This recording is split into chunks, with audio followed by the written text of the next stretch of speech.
Saint Barnard naît au IXe siècle, dans une Gaule encore profondément marquée par les bouleversements de l'histoire. Les royaumes se recomposent, les villes se transforment, et l'Église joue un rôle central de stabilité, de transmission et de protection des populations. Barnard se distingue très tôt par sa piété, sa rigueur morale et son sens du devoir. Il est appelé à exercer des responsabilités ecclésiales importantes, jusqu'à devenir évêque de Vienne, l'un des sièges épiscopaux les plus anciens et les plus respectés de la région. En tant qu'évêque, Barnard est avant tout un pasteur. Il veille à l'unité de son diocèse, à la formation du clergé et à la solidité de la foi des fidèles dans un monde encore traversé par les peurs, les violences et l'incertitude.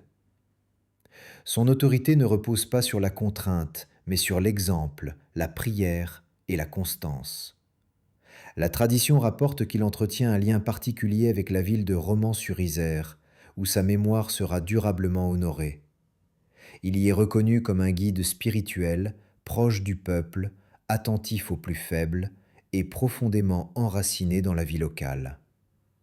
Saint Barnard incarne cette sainteté du quotidien, sans éclat spectaculaire, mais absolument essentielle.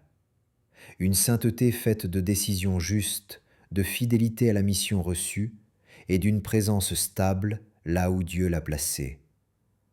Il meurt entouré de la vénération de ceux qu'il a servis. Très rapidement, sa mémoire se transmet, non par de grands écrits, mais par la reconnaissance populaire et la tradition vivante de l'Église locale. Saint Barnard nous rappelle que l'histoire de l'Église s'est construite autant par des figures discrètes que par des géants connus. Des hommes qui ont tenu, prié, gouverné et aimé dans l'ombre pour que la foi traverse les siècles. Prière à Saint Barnard. Saint Barnard, pasteur fidèle et serviteur humble de l'Église, toi qui as veillé sur ton peuple dans les temps incertains, apprends-nous la constance dans la foi, la droiture dans nos responsabilités et la patience dans l'épreuve. Intercède pour nous, afin que nous sachions servir sans chercher la gloire, rester fidèles sans nous lasser et construire la paix là où Dieu nous a placés. Amen.